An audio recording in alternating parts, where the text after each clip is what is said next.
Hello दोस्तों, नमस्कार। Welcome to all of you on RBS classes the Pariksha Guru. This is Vikas Mishra and I welcome to all of you. प्यारे बच्चों, आज हम लोग देखेंगे इंग्लिश के एक बहुत ही फेमस चैप्टर के बारे में, बहुत ही इंपॉर्टेंट चैप्टर के बारे में। And today we will discuss a lot of questions related to this chapter.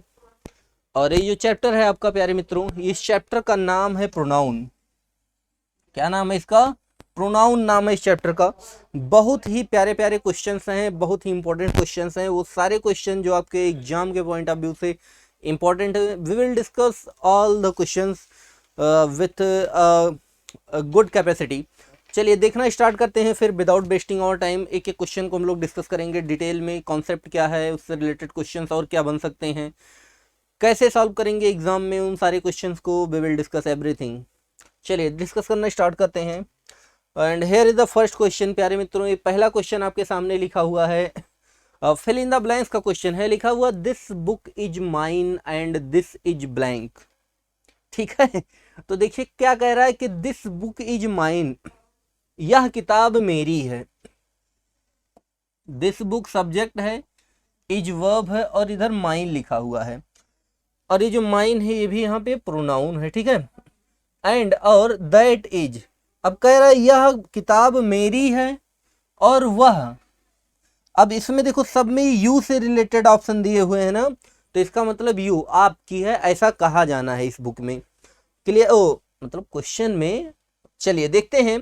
तो देखिए इसमें ऑप्शन दिया है योर, योर्स, योर्स और यू।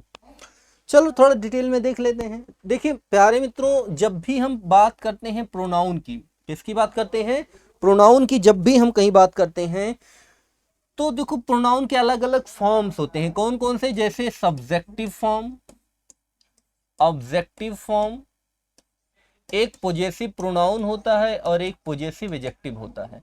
चलिए थोड़ा सा डिटेल में देखते हैं प्यार से।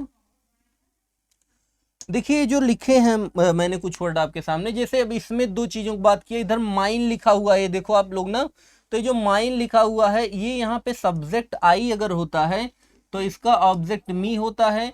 पॉजेसिव प्रोनाउन जो होता है माइन होता है और पॉजेसिव एडजेक्टिव जो होता है क्या होता है? माई।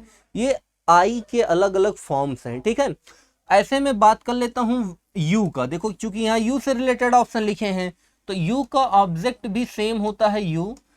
पॉजेसिव प्रोनाउन होता है योर्स और पॉजेसिव एडजेक्टिव क्या होता है? वो होता है योर।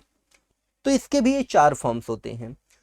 अब देखिए रूल क्या होता है। रूल ये होता है, देखो कोई भी जो सेंटेंस लिखा होता है मित्रों, ये हमेशा सेंटेंस में सबसे पहले क्या आएगा? सब्जेक्ट। सब्जेक्ट के बाद में क्या आती है? वर्ब। और वर्ब के बाद में क्या आता है? ऑब्जेक्ट। यही सेंटेंस का सीक्वेंस होता है। अब देखिए जो सब्जेक्टिव केस लिखा है ना, इसका प्रयोग हमेशा वर्ब से पहले किया जाता है। और ये जो ऑब्जेक्टिव केस लिखा है, इसका प्रयोग हमेशा वर्ब के बाद किया जाता है। और ये जो पॉजेसिव प्रोनाउन लिखा है, इसका प्रयोग हम सब्जेक्ट के स्थान पे भी कर सकते हैं और ऑब्जेक्ट के स्थान पर भी कर सकते हैं। लेकिन ये जो पॉजेसिव एडजेक्टिव लिखा है, इसका प्रयोग हमेशा नाउन से पहले किया जाता है, कभी अकेले नहीं आता। और ये जो पॉजेसिव प्रोनाउन है, ये हमेशा अकेले ही प्रयोग किया जाता है जब भी कहीं लिखा जाता है। ठीक है, अभी ये कुंवारा टाइप का है, रहेगा जिंदगी भर। लेकिन ये भाई साहब अपनी बीवी के साथ आता है, इसकी बीवी का नाम है नाउन। ठीक है, तो ये जब भी प्रयोग किया जाएगा, किसी भी सेंटेंस में यूज किया जाएगा, तो हमेशा ये सिंगल यूज किया जाएगा और सब्जेक्ट ऑब्जेक्ट दोनों के स्थान पे।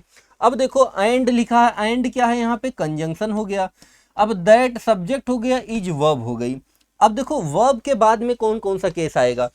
ये सब्जेक्ट वाला आ नहीं सकता तो यू कैंसिल, ये भी नहीं आ सकता तो यू भी कैंसिल। क्यों? क्योंकि देखो मान लो यू लिख देते तो लिखा होगा दैट इज यू, वह तुम हो। तो तुम थोड़े हो, कहा जा रहा है तुम्हारी किताब, तो ये नहीं हो सकता। अच्छा योर भी नहीं हो सकता। क्यों? क्योंकि मैंने बताया योर के बाद नाउन आना चाहिए, लेकिन यहाँ पे कोई नाउन लिखा नहीं। तो अब बचा क्या है? तो बचा है योर्स। तो हम यही क्या करेंगे? यहाँ पे लिख देंगे योर्स। और योर्स मतलब यहाँ पे जो पॉजेसिव प्रोनाउन होता है, पॉजेसिव प्रोनाउन बना होता है पॉजेसिव एडजेक्टिव प्लस नाउन से। तो पॉजेसिव प्रोनाउन में यहाँ पे जो योर्स लिखा हुआ है, यहाँ योर्स मतलब क्या होता है? Your book. क्योंकि इधर बुक की बात किया है ना, तो देखो ये नाउन हो गया और ये क्या हो गया? पॉजेसिव एडजेक्टिव हो गया। बात समझ में आई? अब देखो ऑप्शन में, तो योर्स नाम का ऐसा कोई वर्ड होता ही नहीं है, उड़ा देते हैं इसको। उसके बाद में इधर यू लिखा है, इसको पहले ही देखो यहीं पे हमने रिजेक्ट कर दिया। अब बचा है योर्स और योर होने के लिए यहाँ पे कोई नाउन लिखा होना चाहिए, तो ये भी कैंसिल। अब बचा क्या है, तो ऑप्शन नंबर सी बचा है, सी इज द राइट आंसर। ठीक है, क्लियर है ना। चलो ठीक है, देखते हैं, बढ़ते हैं क्वेश्चन नंबर नेक्स्ट की तरफ।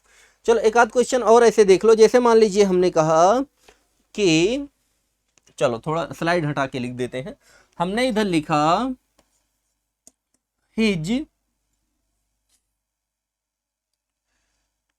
हिज नहीं, हमने इधर लिखा our is a big house, एक ये सेंटेंस हो गया।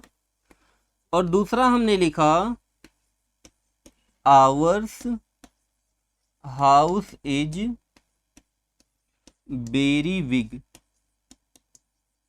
ये दूसरा सेंटेंस हो गया। दोनों ही गलत सेंटेंस है, दोनों को ही आपको क्या करना है, सही करना है, करेक्ट करना है। अब देखिए यहाँ पे इज वर्ब है, वर्ब से पहले क्या चाहिए हमको, सब्जेक्ट चाहिए। अब चूंकि देखो सब्जेक्ट के स्थान पे आवर लिखा है, तो आवर देखो अगर सब्जेक्ट बी होगा तो इसका ऑब्जेक्ट क्या होगा, अस। पोजेसिव एजेक्टिव क्या होता है, आवर होता है। और पोजेसिव प्रोनाउन क्या होता है, आवर्स होता है। चलो देखते हैं एक एक रख के। अब देखो वर्ब से पहले सब्जेक्टिव केस, तो अगर बी लिखोगे तो क्या हो जाएगा, B is a big house, मतलब हम बड़े घर हैं। तो हम बड़े घर थोड़े हैं, ये तो गलत हो जाएगा, तो ये नहीं हो सकता। अच्छा, अस ऑब्जेक्टिव केस है, ऑब्जेक्टिव केस का प्रयोग वर्ब के बाद होना चाहिए, लेकिन ये वर्ब से पहले लिखना है, तो ये भी कैंसिल हो गया।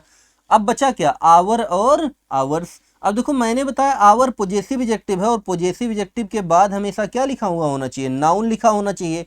तो यहाँ कोई नाउन नहीं, यहाँ एक वर्ब लिखी है, तो ये भी कैंसिल हो गया। तो क्या होना चाहिए, आवर्स। और मैंने अभी थोड़ी देर पहले बताया था कि आवर्स जो है ये क्या है, ये पोजेसिव प्रोनाउन है, और पोजेसिव प्रोनाउन का प्रयोग सब्जेक्ट ऑब्जेक्ट दोनों स्थान पर कर सकते हैं, लेकिन कैसे, अकेले। ठीक है, तो hours is a big house मतलब हमारा एक बड़ा घर है। और ऐसे देखो यहाँ हाउस लिखा है, नाउन है, नाउन से पहले क्या आता है हमेशा, नाउन से पहले हमेशा पोजेसिव एडजेक्टिव। ये देखो पोजेसिव एडजेक्टिव नाउन से पहले, तो इसका आवर्स पोजेसिव एडजेक्टिव नहीं होता, क्या होता, आवर पोजेसिव एडजेक्टिव होता। तो ये भी सही, तो ये हो जाएगा आवर हाउस, हमारा घर है बहुत बड़ा। तो इस टाइप से इसके क्वेश्चंस को वी विल डील। ठीक है, चलिए अगला देखिए, लिखा हुआ है फिल इन द ब्लैंक्स में आपको इधर फिलअप करना, लिखा आभा, आभा ही है ना, हाँ ठीक है। Abha is more intelligent and beautiful than. अब एक लड़की है आभा, ये बहुत ज्यादा इंटेलिजेंट है और ब्यूटीफुल भी है, अब किसी की अपेक्षा। अब देखते हैं ऑप्शन क्या दिया है, तो देखो ऑप्शन में आई, आई का ये सब्जेक्टिव केस होता है, मी ऑब्जेक्टिव केस होता है, माई सेल्फ, ये सेल्फ का इसको हम एम्फैटिक प्रोनाउन भी कहते हैं, रिफ्लेक्सिव रिफ्लेक्सिव प्रोनाउन भी कहते हैं। और ये जो माइन लिखा है ये क्या है, ये पोजेसिव प्रोनाउन है। और अगर कहीं भूल से माई भी लिख दिया होता तो माई क्या हो जाता, पोजेसिव एडजेक्टिव। खैर इसने नहीं लिखा, हम लिख दे रहे हैं। ठीक है, चलो देखते हैं। अब इस क्वेश्चन को आपको सॉल्व करना है। तो आपने देखा इसमें कंपैरिजन हो रहा है। कंपैरिजन, जब भी किसी भी सेंटेंस में अगर कंपैरिजन एज या देन लगाकर हो तो रूल सुनो क्या होता है। पहले देखिए, जब भी, ये कहने की बात नहीं, ये जब भी किसी सेंटेंस में एज या देन लगा हुआ देख लो ना, तो एज का पेयर या देन का पेयर हमेशा कंपैरिजन को बताता ही है, तो इसमें कुछ सोचने की बात नहीं है। तो अगर किसी सेंटेंस में एज या देन को लगा करके कंपैरिजन किया गया हो तो ध्यान से सुनो कि वहाँ क्या होता है। तो वहाँ भैया होता ये है कि देखो कंपैरिजन करने के लिए मिनिमम कितने लोग होने चाहिए, तो आप कहोगे सर कंपैरिजन करने के लिए मिनिमम 2 लोग होने चाहिए। तो जाहिर सी बात है, अब अकेले कैसे कंपैरिजन करोगे। अब या तो अकेले तुम मान लो कि माना हम अंबानी हैं, तो अब मानने में कोई दिक्कत नहीं है, आप मान सकते हो। लेकिन अगर मैं लॉजिकली इंग्लिश की सॉल्व करने क्वेश्चंस की बात करूं तो भैया मिनिमम 2 आदमी होने चाहिए। अब ध्यान से सुनो, तो अगर किसी सेंटेंस में एज या देन का प्रयोग करके तुलना को व्यक्त किया गया हो, तो अगर तुलना सब्जेक्ट से की जा रही हो तो एज या देन के बाद सब्जेक्टिव केस, और अगर तुलना ऑब्जेक्ट से की जा रही हो तो एज या देन के बाद ऑब्जेक्टिव केस, यही रूल होता है। ठीक है, अब देखते हैं क्वेश्चंस को। तो हमने देखा यहाँ पे आप देखो इज वर्ब है ना, और वर्ब से पहले आभा लिखी हुई तो ये क्या हो जाएगा सेंटेंस का सब्जेक्ट। आभा क्या हो जाएगी सेंटेंस का सब्जेक्ट हो जाएगी। अब हमको क्वेश्चन को आगे सॉल्व करना है। तो हमने देखा यहाँ पे जो भरना है इसकी तुलना किससे की जा रही सब्जेक्ट से। तो जब सब्जेक्ट का केस सब्जेक्ट से तुलना होगी तो देन के बाद में हमेशा कौन सा केस यहाँ पे सब्जेक्टिव केस। तो देखते हैं इनमें से सब्जेक्टिव केस कौन सा है। तो अभी मैंने आपके सामने आइडेंटिफाई किया सब्जेक्टिव केस क्या है आई। तो I is the best appropriate option. ठीक है तो सबसे सही ऑप्शन यहाँ पे क्या होगा आई होगा।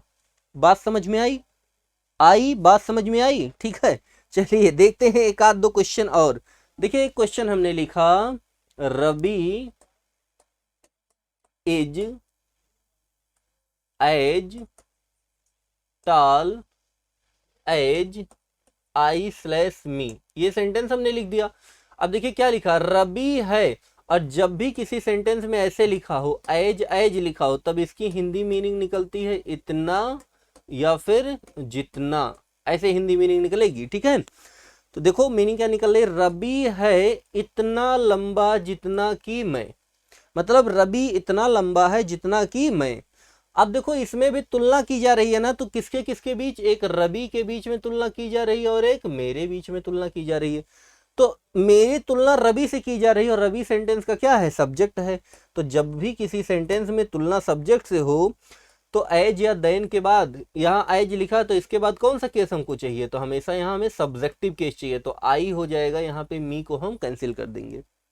समझ में बात आ गई है। चलो एक ऑब्जेक्टिव केस वाला भी देख लो। तो जैसे मान लीजिए हमने इधर लिखा फादर ट्रस्ट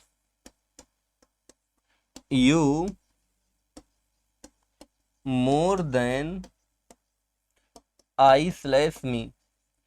अब कह रहा है पिताजी विश्वास करते हैं आप पर मुझसे ज्यादा। देखो एक बात बताए, जब भी कहीं देन लगाया रहे, जैसे ये देखो सेंटेंस लिखा है ना, कह रहा है इसमें कंपैरिजन आभा, देखो आभा है ज्यादा इंटेलिजेंट और ब्यूटीफुल आई की अपेक्षा। ये दो सेंटेंस लिखा है, एक सेंटेंस लिखा है, दोनों कंपैरिजन हो रहा है।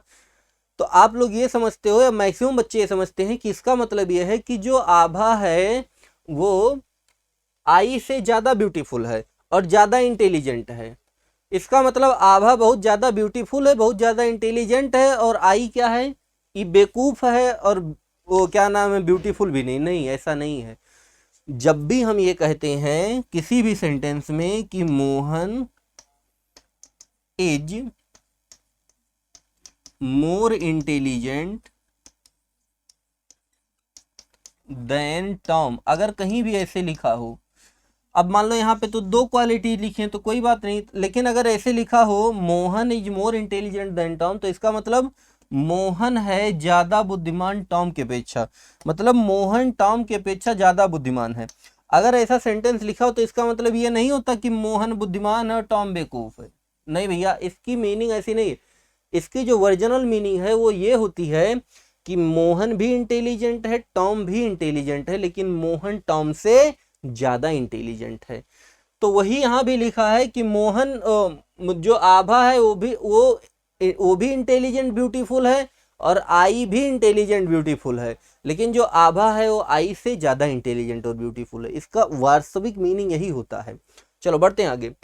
तो ऐसे इसमें कह रहा है कि पिताजी विश्वास करते हैं आप पर मुझसे ज्यादा। तो यहाँ पे यू में और आई में कंपैरिजन हो रहा है। तो इसका मतलब ये है कि पिताजी विश्वास करते हैं आप पर मुझसे ज्यादा। तो इसका मतलब ये है कि पिताजी आप पर भी विश्वास करते हैं, पिताजी मुझ पर भी विश्वास करते हैं, लेकिन आप पर मुझसे ज्यादा विश्वास करते हैं। अब देखो ट्रस्ट क्या है वर्ब है, फादर क्या है सब्जेक्ट, यू क्या है ऑब्जेक्ट। अब आई की तुलना यू से हो रही है ना तो तुलना ऑब्जेक्ट से हो रही है, तो देन के बाद हमेशा ऑब्जेक्टिव केस। तो यहाँ पे हम मी लगाएंगे, इधर से आई को हम क्या करेंगे हटा देंगे। I think all of you are getting my points.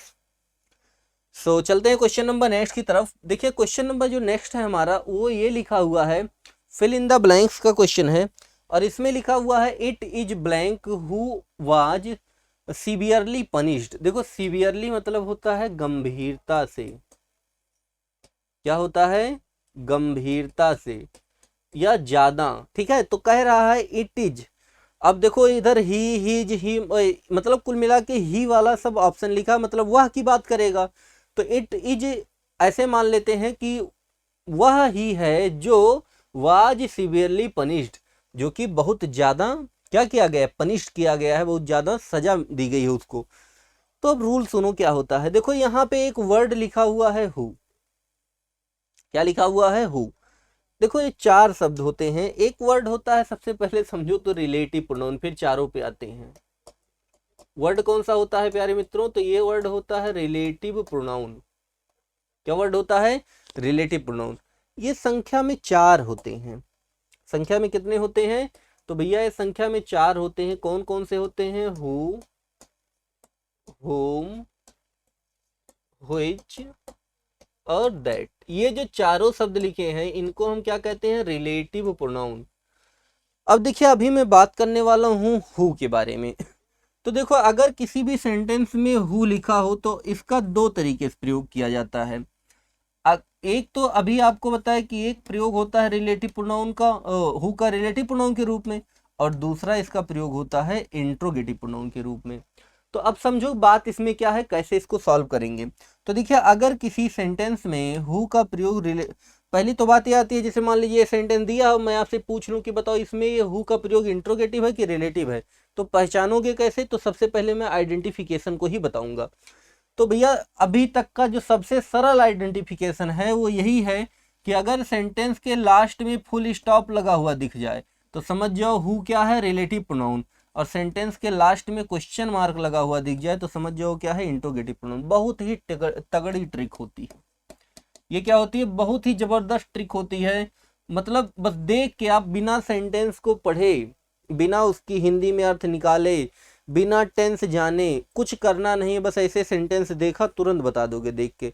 तो अगर सेंटेंस के लास्ट में फुल स्टॉप दिख जाए तो मतलब हु रिलेटिव प्रोनाउन है, क्वेश्चन मार्क दिख जाए मतलब हु क्या है, इंट्रोगेटिव प्रोनाउन है। थोड़ा सा डिटेल और देखते हैं। तो अगर किसी सेंटेंस में हु का प्रयोग रिलेटिव प्रोनाउन के रूप में किया गया हो तब इसकी हिंदी मीनिंग होती है जो, और इंट्रोगेटिव प्रोनाउन के रूप में हुआ हो तब इसकी हिंदी मीनिंग होती है कौन। तो मैं जानता हूँ मैक्सिमम बच्चे कौन वाला जानते हैं, जो वाला छोड़ देते हैं। नहीं छोड़ना नहीं, अब आप लोग कंपटीशन में आ गए हैं, अब इसको जोर से पकड़ के रखना है, ठीक है। क्योंकि अब एग्जामिनर भी जानता है कि आप लोग होशियार हो गए हो, बात अलग की है क्या है क्या नहीं है, लेकिन एग्जामिनर ऐसा मानता है कि अब बच्चे जो हैं होशियार हो गए हैं तो वो जो वाले पे क्वेश्चन पूछता है। तो आई थिंक इतनी बातें आपको समझ में आई होंगी। अब थोड़ा सा आगे और बढ़ते हैं। अब देखिए अगर कहीं पे रिलेटिव प्रोनाउन हु का प्रयोग किया गया हो तो इसके बाद में आपको क्या लिखी हुई मिलेगी, वर्ब, मतलब क्रिया। और इससे पहले कभी भी जब भी हु का प्रयोग हम रिलेटिव प्रोनाउन के रूप में करेंगे तो इससे पहले यहाँ पर भी कोई वर्ड लिखा हुआ मिलेगा।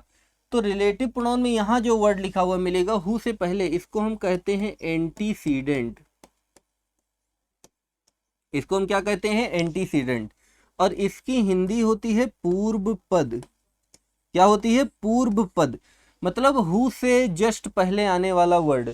तो कहीं भी अगर हु का प्रयोग रिलेटिव प्रोनाउन के रूप में किया गया हो तो उसके पहले जो भी वर्ड लिखा देखो आप समझ जाओ दैट इज एंटीसीडेंट। क्यों, क्या है, एंटीसीडेंट है।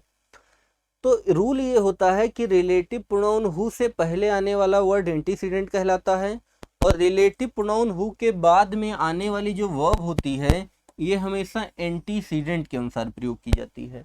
तो सबसे पहला रूल तो ये हो गया क्या, कि जो वर्ब होगी ये किसके अनुसार प्रयोग की जाएगी, ये एंटीसीडेंट के अनुसार प्रयोग की जाएगी, पहला rule.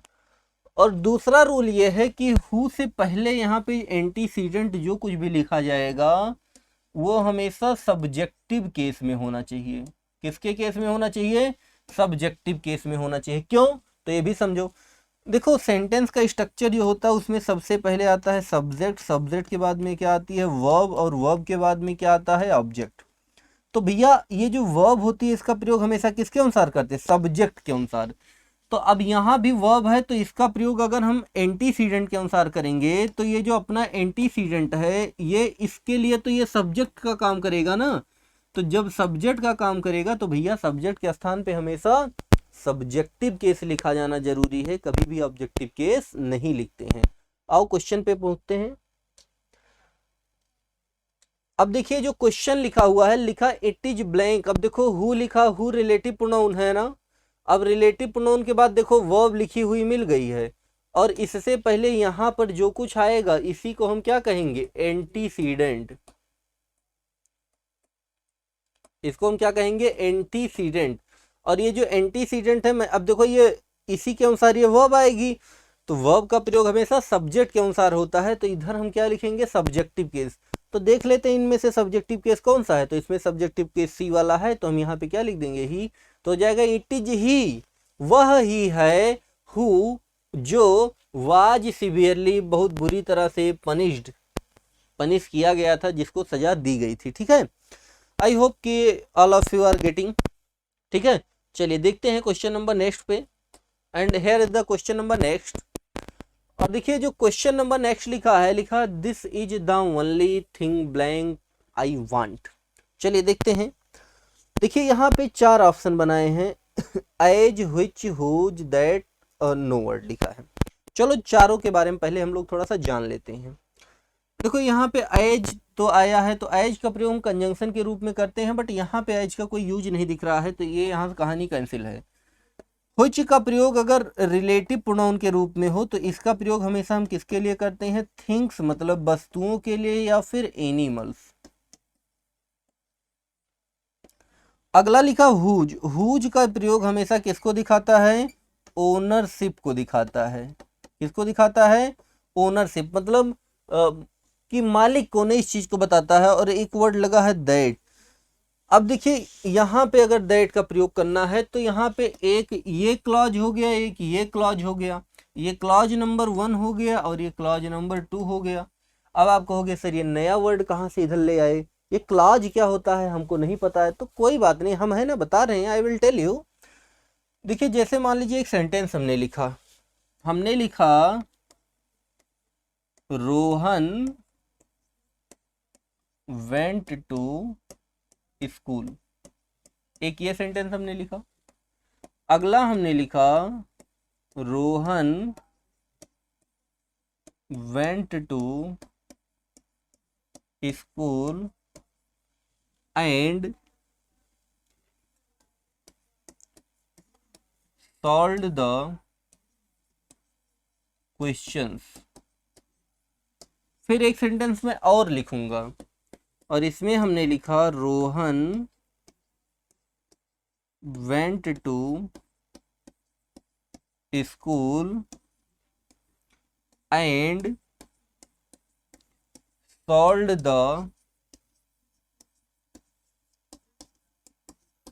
Questions and came to his home. ये लिखा हमने। अब देखिए आपके जो सामने 3 सेंटेंस लिखे हैं, बहुत बहुत ध्यान से सुनते रहना।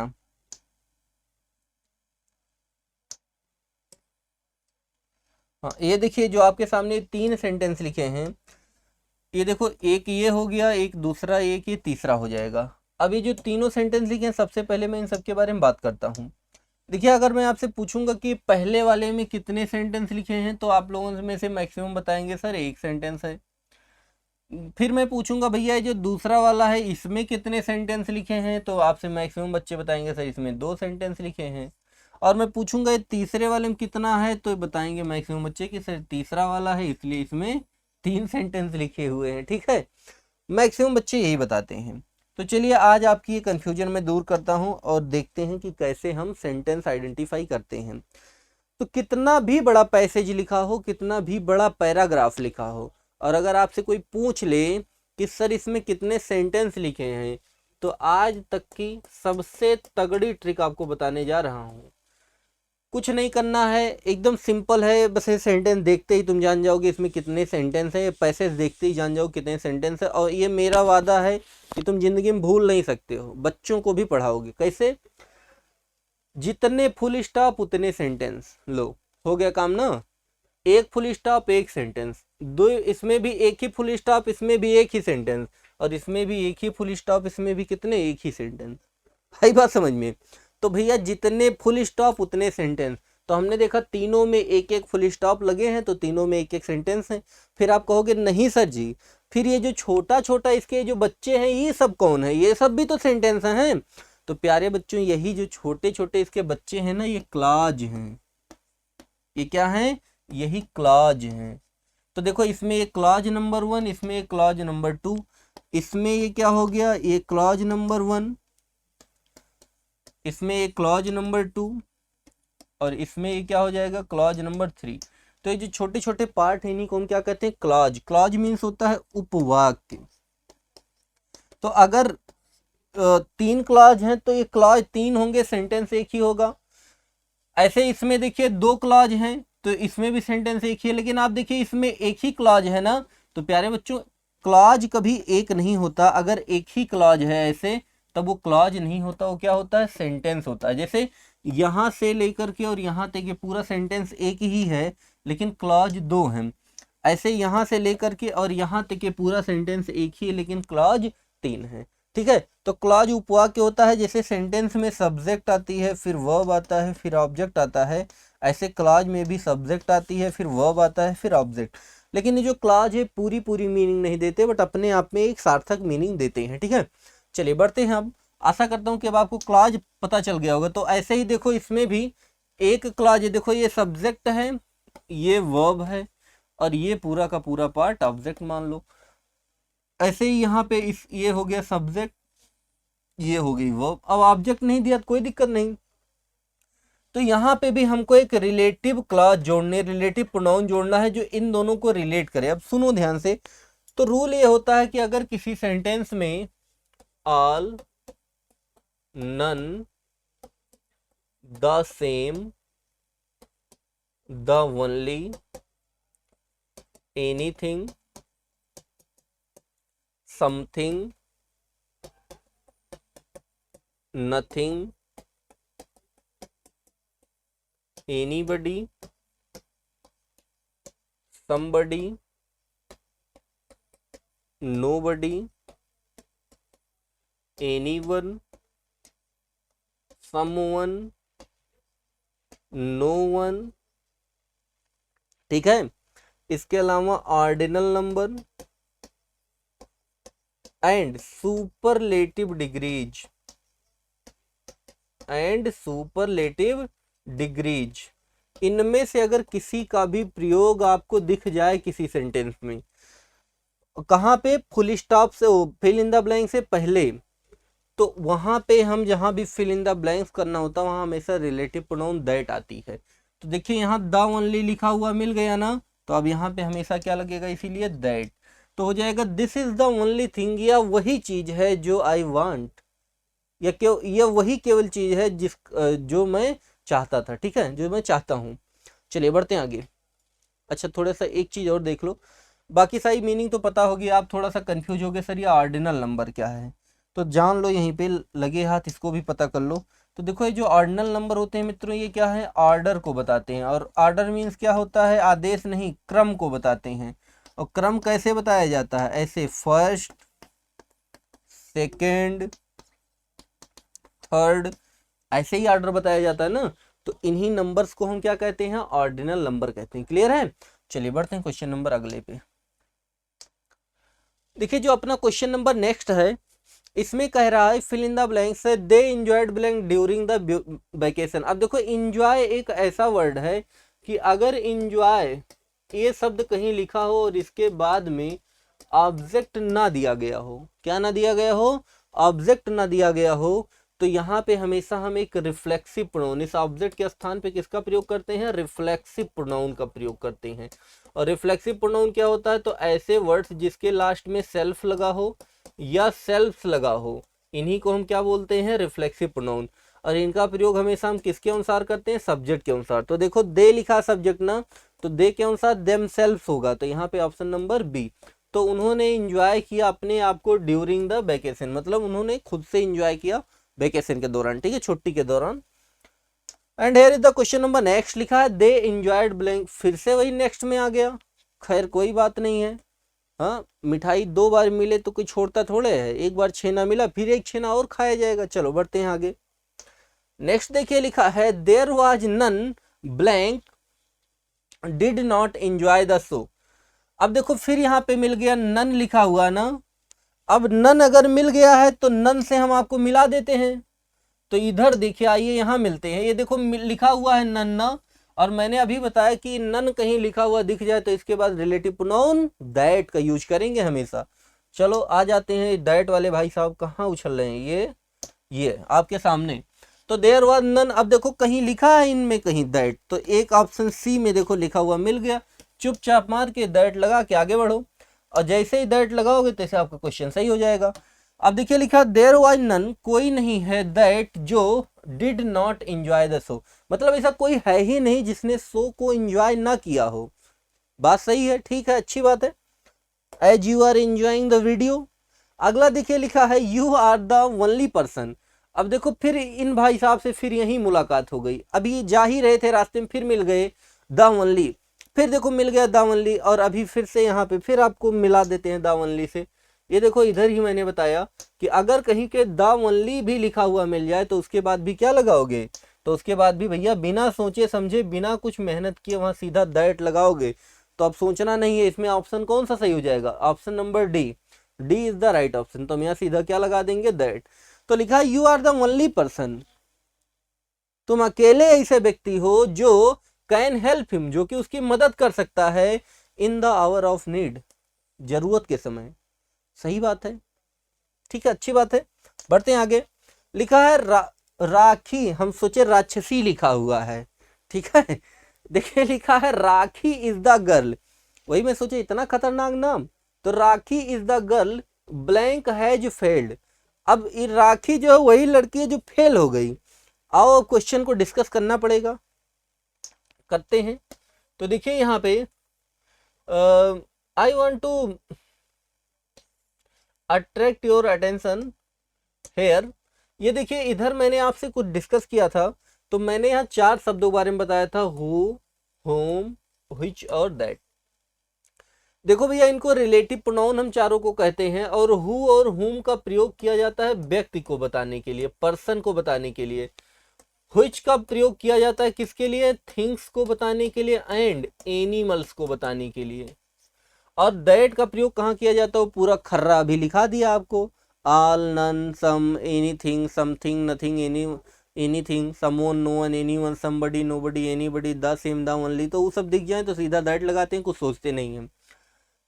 लेकिन अब देखो हु का प्रयोग हम करते हैं सब्जेक्ट के स्थान पे, हुम का प्रयोग करते हैं ऑब्जेक्ट के स्थान पे, व्हिच का प्रयोग सब्जेक्ट ऑब्जेक्ट दोनों स्थान पे करते हैं, और दैट के लिए कुछ सोचते नहीं, बस वही रूल देखते हैं कि वैसा अगर आया है तो ठीक है, नहीं आया है तो इसमें से कुछ होगा। तो देखिए जैसे हमने लिख दिया Tom is the man blank saved me, तो इसकी मीनिंग क्या हो जाएगी, टॉम है द मैन वही आदमी, ब्लैंक सेव्ड मी जो मुझे बचाया था। ऑप्शन यही 4 हैं आपके एग्जाम के लिए, अब आपको इन्हीं में से फिलअप करना है, बताओ कौन सा ऑप्शन फिलअप करोगे और क्यों। तो चलिए देखते हैं यहाँ पे। अब देखिए यहाँ पे सेव्ड वर्ब है ना, अब देखो सेंटेंस में सबसे पहले सब्जेक्ट आती है, फिर वर्ब आती है, फिर क्या आता है यहाँ पे ऑब्जेक्ट। अब चाहे कह लो वर्ब से पहले सब्जेक्ट चाहिए, और चाहे ऐसा कह लो कि सब्जेक्ट के बाद में वर्ब चाहिए, दोनों तो बातें एक ही होंगी। तो यहाँ पे आपने देखा सेव्ड वर्ब लिखी है, अब वर्ब से पहले यहाँ पे आपको एक ऐसा वर्ड चाहिए जो किसका काम करे, सब्जेक्ट का। अच्छा बचाया कौन है, तो बचाया आदमी है, तो यहाँ पे एक ऐसा वर्ड चाहिए जो पर्सन को बताए और सब्जेक्ट का काम करे। तो बताओ पर्सन को बताए और सब्जेक्ट का काम करे, ऐसा कौन सा ऑप्शन है, तो अपने पास ऐसा ऑप्शन है हु, तो इसलिए यहाँ पे हम क्या लगाएंगे, हु। सेम इसी पैटर्न पे क्वेश्चन दिया हुआ है आपके सामने जो मैं डिस्कस कर रहा था, और राक्षसी कहाँ गई, ये इधर है। तो ये जो राखी लिखा हुआ है, तो राखी इज द गर्ल, देखो हैज फेल्ड, ये वर्ब हो गई ना, वर्ब से पहले क्या चाहिए हमको, सब्जेक्ट चाहिए। अच्छा फेल कौन हुआ है, गर्ल, तो गर्ल तो पर्सन में आएगी ना, तो यहाँ पे हमको ऐसा वर्ड चाहिए जो पर्सन को दिखाए, सब्जेक्ट का काम करे, तो ऐसा क्या होता है, हु। तो यहाँ पे who is the best option. तो इसमें देखो कहाँ लिखा हुआ है, option number A is the right option. अच्छा दूसरी बात, जब एक बार हु लगा देंगे तब एंड लगाने की उसके साथ में कोई जरूरत नहीं है। चलो बढ़ते आगे। अगला देखिए लिखा है वी हैड टू ईट, हमें खाना पड़ा स्टैंडिंग अप, खड़े खड़े, बिकॉज क्योंकि वी हैडेंट एनीथिंग, क्योंकि हमारे पास कुछ नहीं था, ब्लैंक बी कुड सिट, ऐसा कुछ नहीं था जिस पर बैठ सकते, एंड और the grass was too wet, अभी टू की बात किया था ना, जो घास थी वो बहुत गीली थी, सही बात है, तो बहुत बड़ी समस्या हो गई कि बैठने के लिए हमें लगता बफर सिस्टम रहा होगा, और अभी जल्दी पानी वानी मार के उधर से धूल उल शांत कराई गई होगी, भाई साहब खाने पहुंच गए। खैर कोई बात नहीं, खिलाते हैं इनको। तो देखिए यहाँ पे एक वर्ड क्या लिखा हुआ मिल गया, एनीथिंग, और नीचे ऑप्शन में वही चार भाई फिर मिल गए। और मैंने अभी आपको बताया कि भैया जैसे ही दूर से ही आपको ये एनीथिंग लिखा हुआ दिखाई दे, बिना सोचे समझे सीधा आप वहां पे क्या लगाओगे, सीधा वहां दैट लगाओगे। आ जाते हैं क्वेश्चन पे, भाई साहब को खाना वाना पूछ लेते हैं। तो यहाँ पे सीधा सा कौन सा ऑप्शन लगेगा, option number C is the right option, सीधा यहाँ आप दैट का यूज करोगे। आई बात समझ में। चलिए बढ़ते हैं क्वेश्चन नंबर अगले की तरफ। और जो क्वेश्चन नंबर अगला है लिखा है फिल इन द ब्लैंक्स में वी एंजॉयड, ये देखो फिर वही क्वेश्चन हमको यहाँ पे। तो अब देखो अब की बार यहाँ सब्जेक्ट के स्थान पे क्या लिखा है, वी, तो वी का क्या हो जाएगा, आवर सेल्फ हो जाएगा। ठीक है, चलिए बढ़ते हैं आगे। Blank book is yours and that is mine, अब देखो वही उल्टा पलटा मिल गया है। ठीक है, तो यहाँ पे दिस, यहाँ दैट लिखा कि वह किताब तुम्हारी है और यह किताब मेरी, ऐसा कुछ कहा जा रहा है। देखते हैं, blank book is yours and that is mine, तो यह बुक तुम्हारी है, वह बुक हमारी है, तो यह वह में यही सब नौटंकी चल रही है। तो यहाँ पे हम क्या लिखेंगे, हम लिखेंगे दिस बुक इज योर्स, यह किताब तुम्हारी, एंड दैट इज माइन, और वह मेरी है। ठीक है, चलिए बढ़ते हैं क्वेश्चन नंबर नेक्स्ट पे।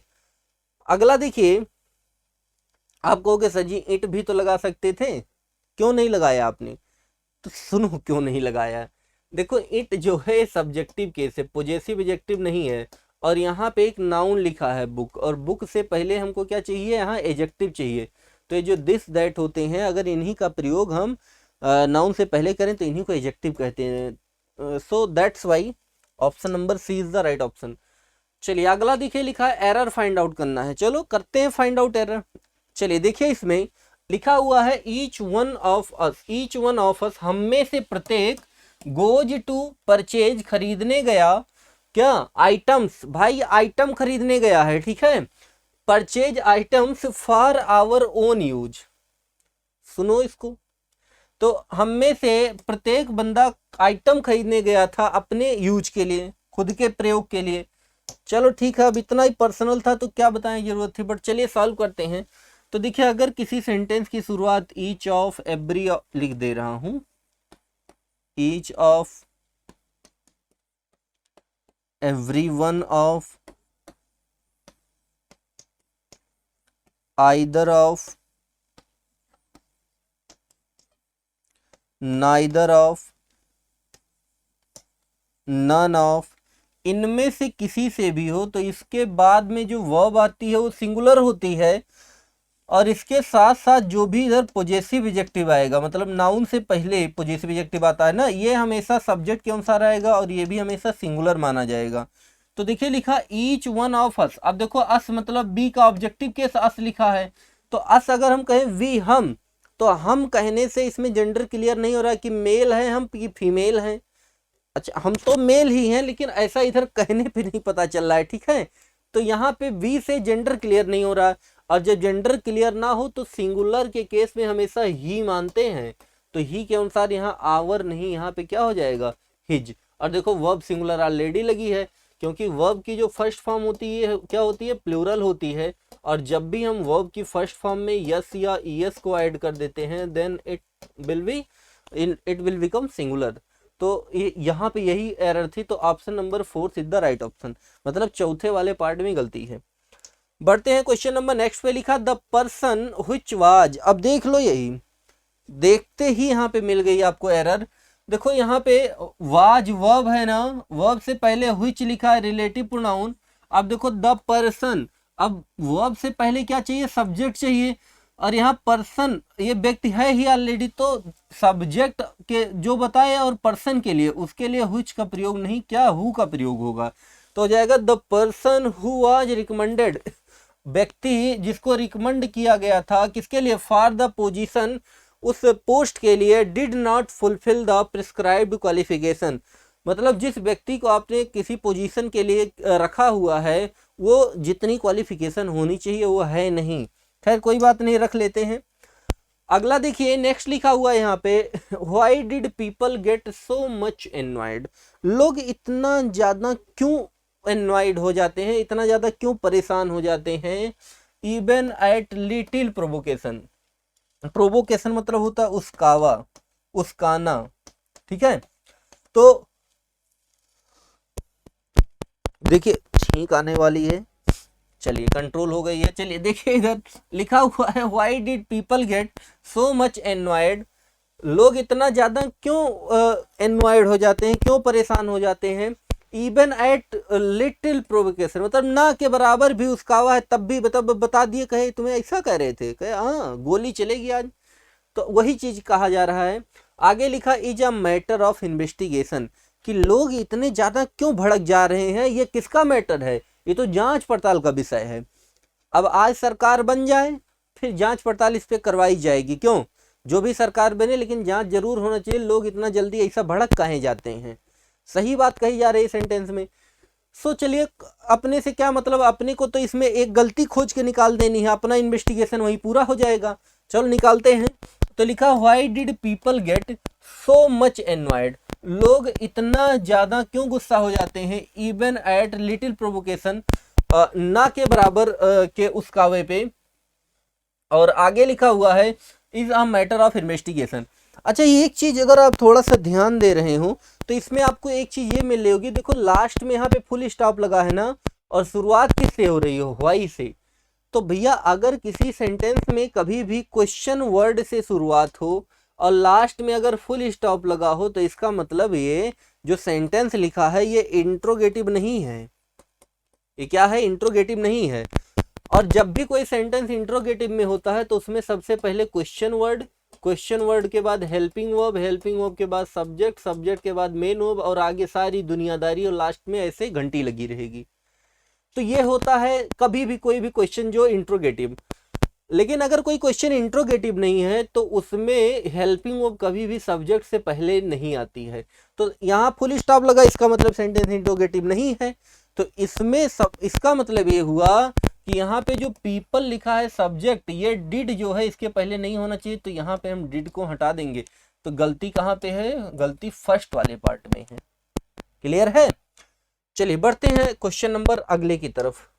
एंड अगला क्वेश्चन इज हेयर, अगला क्वेश्चन यहाँ है, लिखा है you should inform your superiors, आपको बताना चाहिए, इन्फॉर्म करना चाहिए किसको, योर सुपीरियर्स, अपने से बड़ों को, अबाउट ऑल दोज इवेंट्स, हर उस इवेंट के बारे में। अब देखो मिल गया हु ना, हु के बाद में वर्ब। अब मैंने बताया था हु व्यक्ति के लिए यूज होता है, लेकिन यहाँ इवेंट लिखा है, इवेंट मतलब कोई कार्यक्रम या घटना।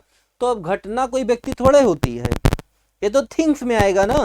देखो व्यक्ति को छोड़ के बाकी दुनिया की सारी चीजें थिंग्स में आती हैं। तो जब थिंग्स की बात की जाएगी तो देखो यहाँ फिर मैंने यहाँ पे थिंग्स के लिए आप लोगों को व्हिच बता रखा है, किधर गया ये, इधर देखो मैंने लिखाया ना, व्हिच का प्रयोग हम किसके लिए करते हैं, थिंग्स और एनिमल्स के लिए। तो यहां से आपको पता होना चाहिए। सो आ जाते हैं अपने क्वेश्चन पे। क्वेश्चन मान नहीं रहा है, चलिए देखिए इधर क्वेश्चन अपना ये है। तो यहाँ पे देखो हु नहीं, यहाँ पे हम हु के स्थान पे किसका प्रयोग करेंगे, इधर हम व्हिच का प्रयोग करेंगे। तो ये भी रिलेटिव प्रोनाउन होगा, ठीक है। क्लियर है क्वेश्चन। चलिए बढ़ते हैं आगे, और आगे सारे क्वेश्चंस अपने फिनिश हो चुके हैं। तो प्यारे मित्रों आज के लिए इतना ही, फिर मिलते हैं किसी नेक्स्ट वीडियो में। तब तक के लिए आप लोग वीडियो को लाइक कीजिए, शेयर कीजिए, सब्सक्राइब कीजिए। Okay, thanks to all of you.